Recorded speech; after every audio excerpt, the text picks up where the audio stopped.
Hello, and welcome to the Party Center Speaks podcast. This is the podcast for family entertainment centers and event venue owners, operators, managers, staffers, just anyone looking to grow their business. So, if you want to learn more about increasing booking parties, improving facility operations, and more, this is the podcast for you. My name is Nydia Milton, and I am the Client Relationship and Marketing Coordinator here at Party Center Software.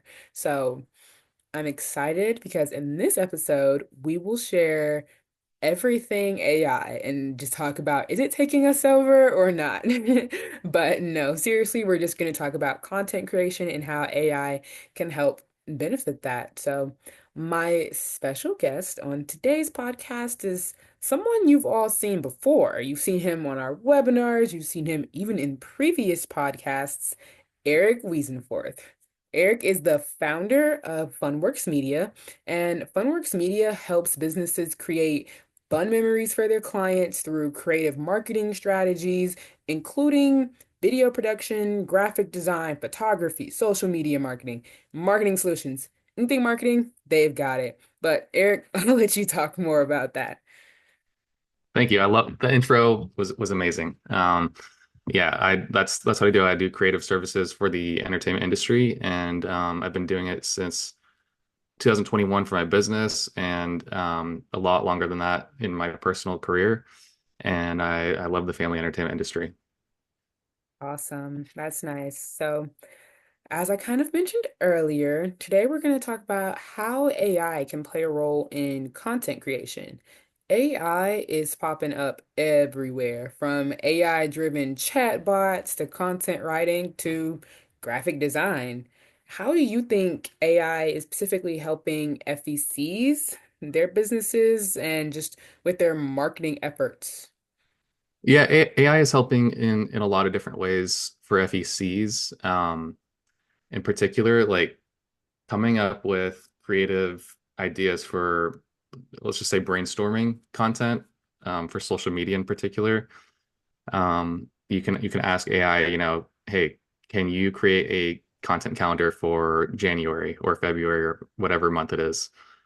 And you can even feed it information to spit out ideas for your content. Like maybe the month of February, that you give it a web page that has social media holidays on it, and it knows that there's a certain holiday on there that correlates to what you do. And you can also feed it information from your website, and it will come up with ideas based around those two things, and shoot you back a whole list of ideas.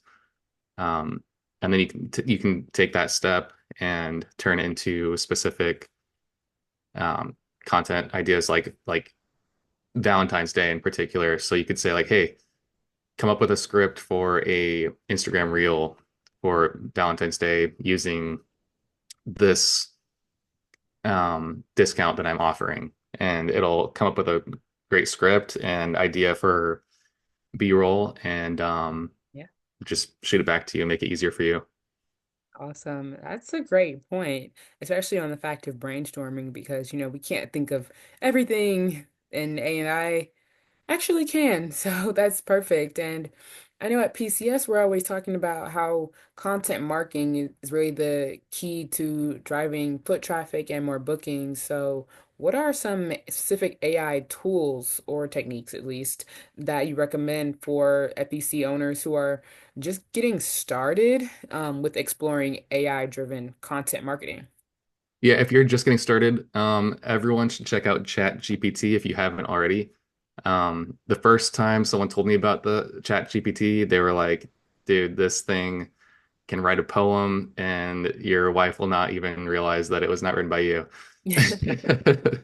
And I was like, oh, cool, whatever. And here we are today, and it's like it's creating everything. It's even integrated into the new iOS for iPhones, and a lot of different. It's integrating into everything basically. Like I think it's even replacing Siri? integrated. Sorry, what? Sorry. Like replacing Siri? I haven't heard about that. I don't know if it replaces Siri, but it's integrated into it. So like Okay. I actually don't have the new iPhone. My wife does, but you can basically like I think it's kind of like the same prompt like Hey Siri, and Mm, then you know okay. come up with blah Making blah it blah blah smaller. blah, Yeah. and it'll shoot it out to you. So a lot of things that like my wife likes to use it for is simplifying emails or messages to Mm, people yep. because it's always harder. It's always harder to like simplify an email than it is to um, like type it out and then it turns into a novel, and Yep.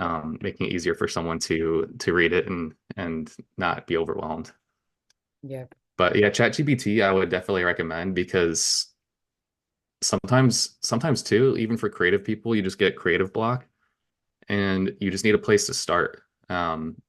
So if you're blocked, if you have something to help you at least start the concept of like we'll just say like a caption for a social media post, you can type into ChatGPT, write a social media post or write a caption for a post about laser tag at my FEC. Um, Maybe it's for like unlimited laser tag Friday nights, if that's one of your promotions. And Mm, it'll come up with some pretty good ones and even comes up with hashtags.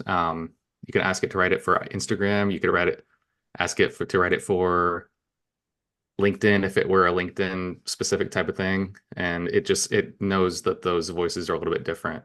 So yeah. ChatGPT is definitely the one to start with. Yeah, I'd agree with that. I've always used ChatGPT in an academic or professional sense, but I do have friends that use it, like you said, more in their personal life. And it's always funny just how diverse the platform is. And I can also add one to it called Jasper that we use here at PCS. And it's just basically for writing more specifically. I know ChatGPT can create graphics and things like that too a little bit, but I don't think Jasper goes that far. But that is another one for the people. But either way, that's fantastic. I know chat is taking over the game right now, especially with the Apple thing. I didn't even hear about that, but It's crazy. And I yeah. think I'm everybody's implementing it into things like I think Canva even has some sort of AI integration into it, and Mhm. other things like Canva, like stock photo websites. Those like there's ones that I use that say enhance this with AI, and I personally haven't tried that out yet. I have mixed feelings about it, but it's crazy like how much it's getting integrated into everything. I agree. I just saw Gemini by Google, and I'm like, who is Gemini? And it's Google's new AI. So, hey, but I mean, we have all these integrations and AI is doing these big things, but what would you say about the quality of what AI is putting out? They can do the work for Yeah. us, but what about the quality? Because some FVC owners might worry about that, and maybe even as far as AI won't feel as genuine or creative as something written from scratch from a human. Or maybe you'll have seven fingers on one hand. So what would you say about those concerns quality wise? Yeah, so that is a concern. That's probably the biggest concern about, well, not the biggest, but one of the biggest in terms of creativity is maybe it can lose its human touch.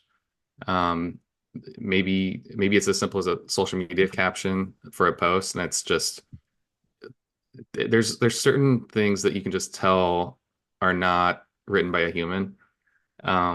And a lot of times ChatGPT, you'll see the commonalities are like it loves to use lots of emojis and it loves to someone did a study on this in a Medium article, which I'll have to find that, but it's kind of it's kind of has gatekeeping behind it, the Medium website. But they counted how many times it would use certain words. And so ChatGPT likes to use a lot of the same or similar words. Mhm. Um, and just the way that the tone kind of sounds, it generally sounds like some sort of like just robotic sounding. I don't know how to explain it, but like it just doesn't feel like a human, like a conversational caption. Mhm. Yep. And the other thing, like you said, the images being generated or videos being generated by AI, it can have weird issues where Like you said, like there might be like six fingers on one hand or like three eyeballs on a human or something like that. Like just some crazy stuff. But the main thing is like going back to what you said on the previous one, like starting from scratch. Like if you never used AI, it's a lot bigger of a learning curve than people think. Even if, like for me, and I've used it at least probably at least 20 hours now, at least, on some video projects. And it's created some really beautiful renderings and videos and things like that. But the other issue too is consistency across imagery. Yep. So like if you wanted a shot of like let's say like you have a mascot at Mhm. your FEC and you have a shot of like your mascot playing an arcade game or something because you told it to use that image and create another one similar to it. Maybe they're bowling or something like that. It's Yeah. just it can vary it can vary a lot to the point where it's like this doesn't look right at all. And the biggest thing is the learning curve. And once everyone can, like once we can learn how to use it the right way, um, I think that's where it's gonna get like it's gonna be really useful, but a little bit Yeah. scary It's because no gonna one's be gonna its know own if things beast. are AI. Yeah, exactly. And so kind of bouncing off of that,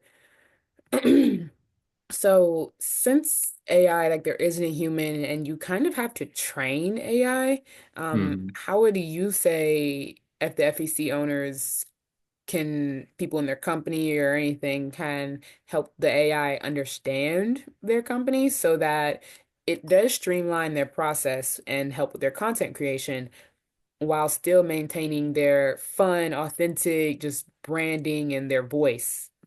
Yeah, so I would look like Google and YouTube custom GPTs, Mhm. or Google like how to create your own custom GPT, or even Chat GPT, and find some tutorials about how you can how you can train it to use your language and your um, wording and different things like that from your brand.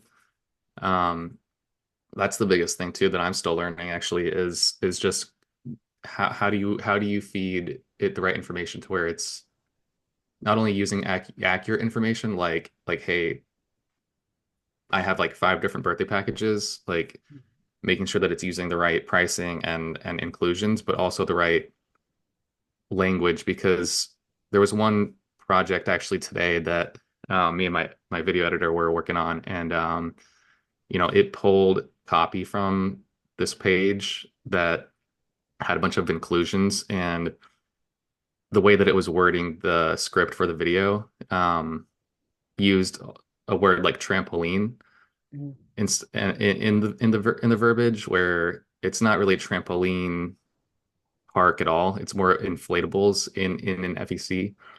So it's like I said, it's still learning that, and if you can learn how to do a custom GPT where it's like it learns the rule of never use this word, that's where it can really dial in what you're doing. But it just takes time.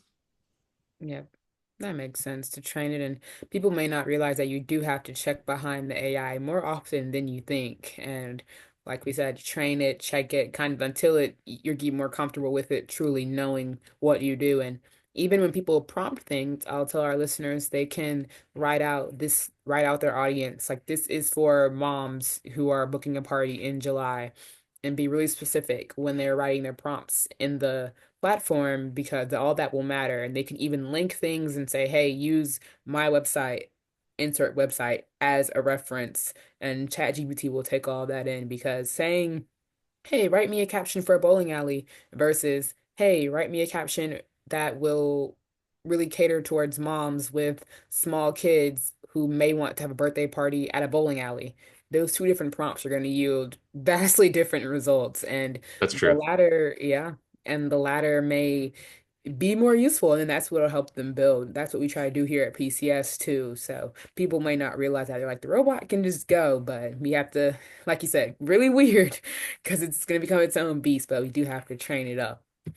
That's true. And in some of the image and video generators too, it has the capability, sometimes depending on how much, whether or not you use a free version versus a paid version, it has the ability to train it, using like 5 images or 10 images. It has usually has like a minimum of what it wants, before it kind of learns what it's kind of going for. And that's kind of like based on different things, like what kind of visual style you want to go for. If it's like claymation or like realistic or 2D or whatever. But it's also based on like what the subject matter is in the imagery and things like that. Yeah, exactly. Perfect. And so I love it. Love AI. Kind of scared of it, but still love it. And that's all the questions I really had for you. I think we've covered the basics of what our FEC owners and operators would need to know about AI as far as content creation. But I do want to throw it back your way. And before we wrap up, are there any quick tips for people who like to start experimenting with AI after they hear this, or any tips in general that you like to give about content creation as it relates Yeah, to AI? you know what? The first thing that comes to mind is like, and it's not just with AI, it's content marketing in general. Like a lot of people are just like they don't know where to start. Um, and what I say to anybody, it's not even just FEC owners, it's every industry. It's what are the common questions that you're hearing from customers or potential customers? Um, and how do you address those? So if you've never read the book, they ask, you answer. You can look at that book, but basically it's the same thing. It's just, and that book is based off of when the internet was the internet was becoming more popular. Hmm. And the guy that writes this book talks about how they answered common questions for a pool company, a manufacturer of pools. And like, how much does a pool cost? But like, let's just say FECs, how much does, a day pass cost, or, this attraction cost, or this one. Like what types of games do you have? Do you have food? Um, what kind of, what does your birthday party option look like? It's those common questions of like what's in your facility. And even if you're not creating like a full-on video or a full-on like website or whatever it is, if it's literally just people need to know that it's in your building. So if you have like a laser maze that's in your building and no one knows about it, why would they, how would they know about it if you don't post about it on social media or on Google My Business, just everywhere. Yeah. But that's the thing. Answer the most common questions, and like your hours. What are your hours? What are your hours during, winter break, or spring break? Like it's always those things, but Yeah. you can turn it into a fun way of communicating those things. Yep, exactly. Just being more creative in general. Well, thank you, Erik, for joining us today and sharing insights on how AI can transform content marketing for family entertainment centers. It's been a pleasure having you on the show. Thank you. Yeah, and thank you to our listeners for tuning into this episode of Party Center Speaks. I hope that this was very useful for anybody looking to dip their feet in the pool of AI, any family entertainment centers, event venues, anyone looking to explore that. I hope we've shared some good tips for you all today. If you all have any feedback or any topics that you'd like to discuss, be sure to email marketing@partycentersoftware.com. We'll check that email a lot and we'll read all your feedback. So, this podcast is still currently a bi-weekly podcast, so you can expect new episodes every other Thursday. And then starting in April, we will transition to weekly. Party Center Speaks is powered by Party Center Software. We are a facility management tool that helps family entertainment centers and event venues book more parties and manage their facilities. We also offer marketing services such as custom website design, digital and SEO services, marketing automation, social media assistance, all the good things to help you all expand your reach and grow traffic. If you'd like to know more about us or our vendor program, head on over to partycentersoftware.com and be sure to give us a follow at Party Center Software on Facebook, Instagram, Pinterest, and LinkedIn, and at Party Center Soft on X. Until next time, thank you for listening. Thank you.